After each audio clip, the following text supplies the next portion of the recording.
In the fall of 1992, I moved to Boston just as I was having a sort of a little quarter life crisis, I suppose, at age 20, and needed to take time off of school. So I took a scheduled year off. I didn't know if I'd come back at the time, and I needed to go someplace. I felt the need to go someplace else, and I think I ended up going to Boston. I don't know why I say I think. I think I went to Boston because the second woman I slept with was from Massachusetts and said I should go to Boston. And actually, I don't even remember if she said I should, but somehow that was the Boston connection. And so my friend Joe and I drove across country. We drove into Boston after driving all night. Stopped at the first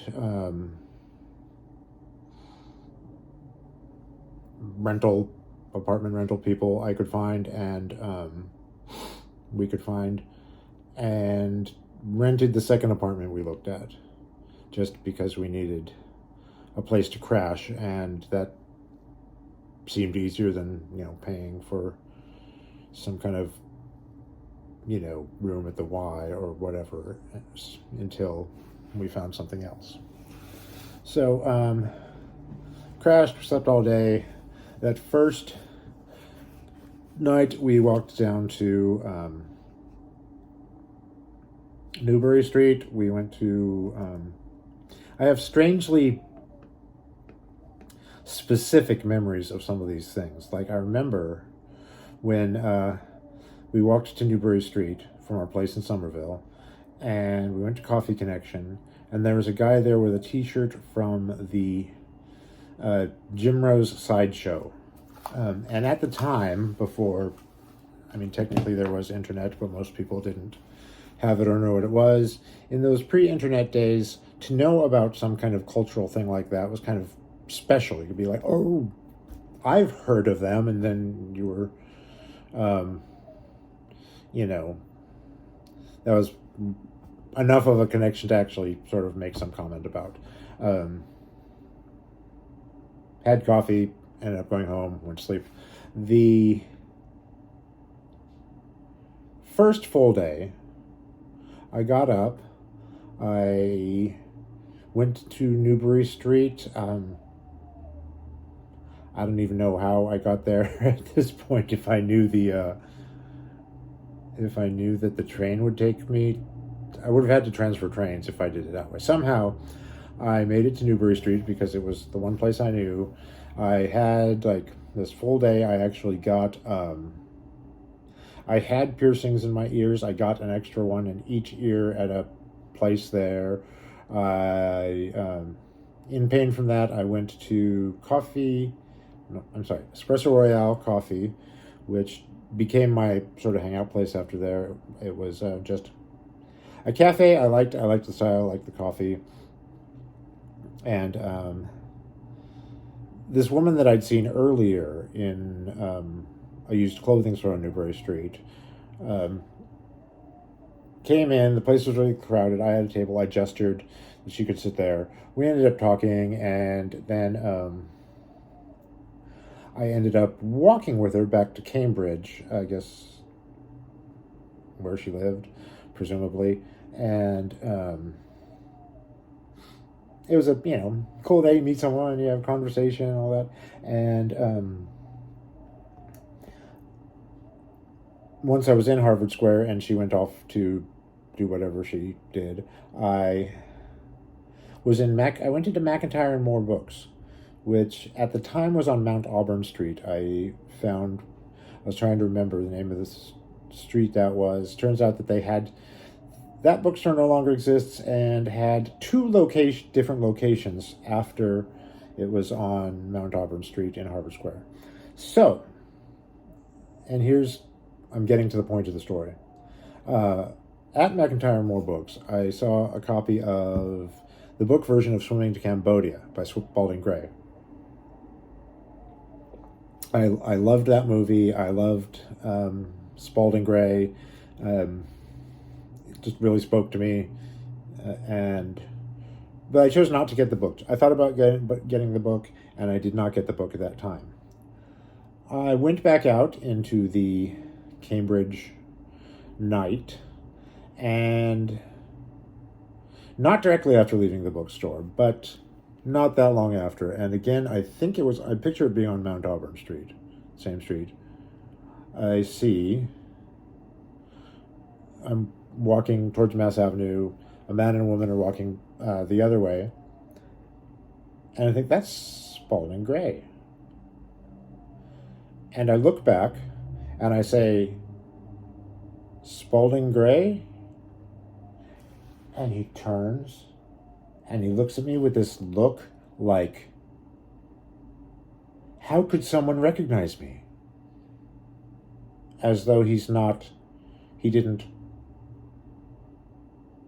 act in a few different movies and have one movie that was nothing but him sitting at a table talking, bolstered by a few clips from The Killing Fields. The whole point of it is that he was an actor in The Killing Fields, and his experiences in Thailand during the filming of that, he turned into a monologue called Swimming to Cambodia. And so he looks at me like, yes, like, why? How could someone recognize me? I'm guessing it didn't happen all the time. And I said, started sputtering, whatever, kind of starstruck for just barely a star. And I said, something like, "Oh yeah, I just, I loved your work. I loved Swimming to Cambodia." And he's with that same sort of almost concerned look, like he didn't know the same look when he didn't know how someone could recognize him. He said, "Have you seen it recently?" And I said, "No, but I've seen it several times before." And he goes, "Oh, on video." Like, it took him a moment to realize that you could see a movie not on a theater screen. And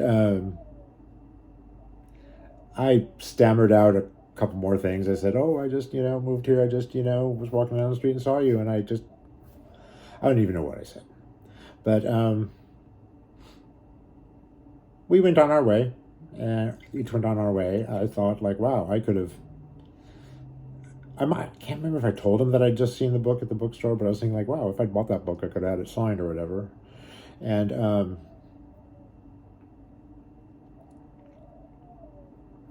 then I went on my way. He went on his way. And then it was so that was a wild experience on my first day in a new town.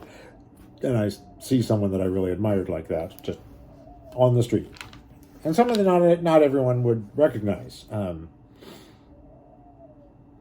The odds of him being recognized probably were rather low, though I'm guessing they would be much higher in the Harvard Square area than they would have been in most places. A few years later, in 1996, I was writing for my college newspaper and the local alternative weekly, and I got the chance to interview him over the phone for when he was coming into town to perform at UC Davis. And it was nice because I said something to him about how I'd run into him on the streets of Cambridge almost 4 years ago at this point. And he said something like, "Oh yes, you just moved into town, I believe," something like that. which I really appreciated that. I don't know if he tilted his head like that since we were on the phone, but yeah. So I had the interview. I wrote it up in different forms for my college paper and for the News and Review, which I probably wasn't supposed to do, but no one was there to stop me. And then, like a couple days later, I got a call from the guy who UC Davis Presents was the college's sort of affiliated little nonprofit that set up, concerts and lectures and performances by various people who came to perform on campus. So my liaison, Dave, at the UC Davis Presents, we'd talk often because he'd have, things he was pitching at me. And he said that I got scooped by the Sacramento Bee, the actual daily paper in Sacramento, because so Spalding Gray's latest show was called It's a Slippery Slope, and he used skiing as a sort of metaphor for life. And I don't remember the details. You slide, you crash, you go with the flow, all skiing stuff as applied to life. And the writer from the Sacramento Bee actually got to go skiing with him. I got a phone call. The guy from the regular newspaper got to go skiing with Spalding Gray, who was coming to town to do a monologue about skiing. So obviously he sort of won that round. Spalding arguably did not win that round, as he had a major accident when he was skiing with the dude from the Sacramento Bee. And so when he performed the show at Davis, he was still in rough shape. I mean, I liked the performance. It was definitely worth seeing, but you could tell that he was not in the best shape. He was still sort of reeling from this accident.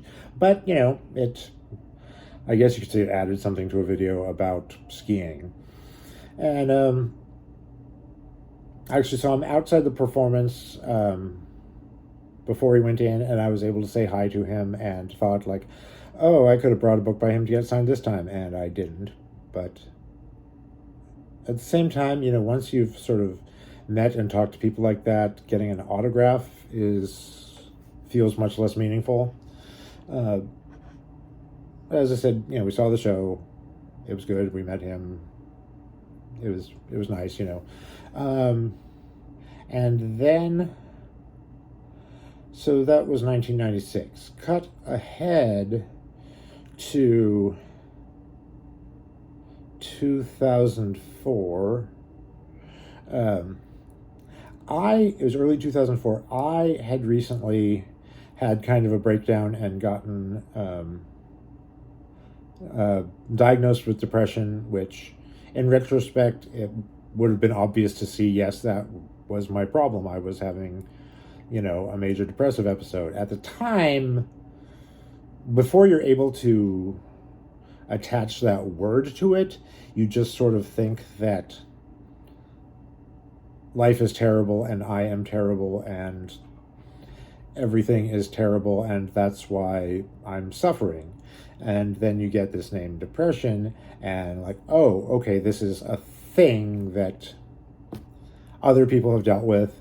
There are medications for, there is talk therapy for, it's a thing that something can be done about. Whereas just the world is terrible and I am terrible, there's not much to be done about that. Side note, I actually ended up seeking and getting the depression diagnosis because of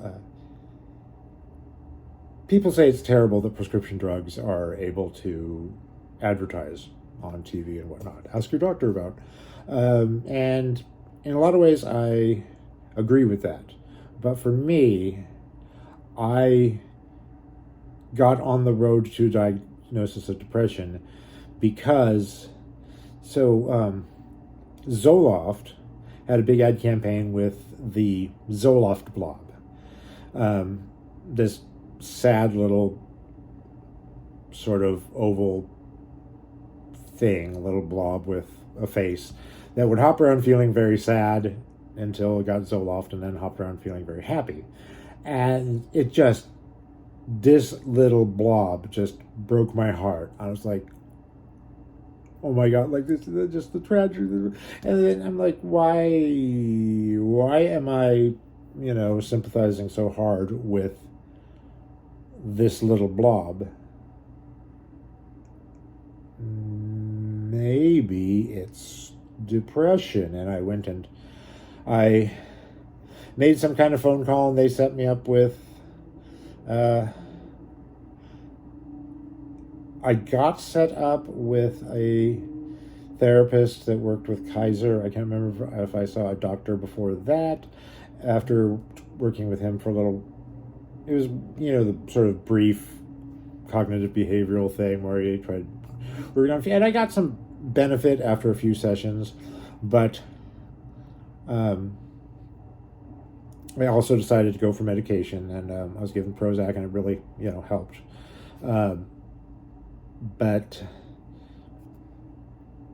so 2004, I was still very depressed, but getting a little perk from the Prozac and the talk therapy. And then there's the news that Spalding Gray was missing. He was on some kind of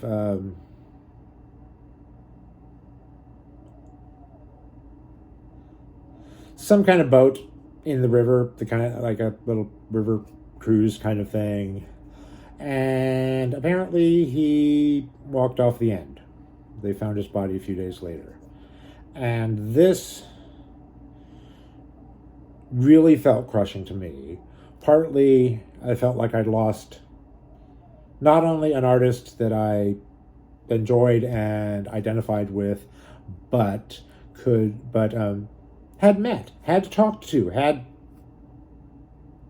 some kind of connection to, enough of a connection that,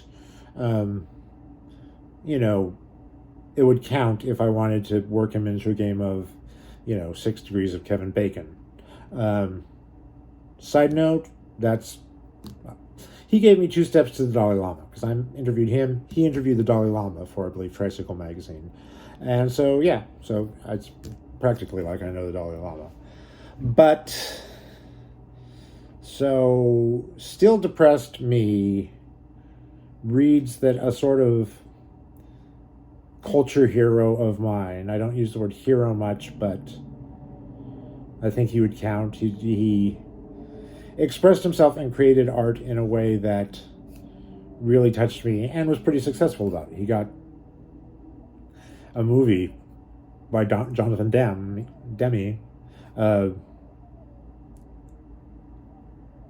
capturing one of his performances. And that really hurt. That drove me down. My wife at the time was telling me, you're not him. You're not going to kill yourself like him, which so far, 20 years later, she's correct. But at the time, it was sort of, didn't entirely believe it. So, that is the rambling, long, shaggy dog story of how I moved to Boston, met Spalding Gray, later interviewed Spalding Gray as part of what I thought was going to be my career for life of an arts and entertainment journalist, and then lost him. It's strange to say I lost him, but everyone who felt some kind of connection to him lost him. I clearly wasn't the only one. And that's where I'll leave it.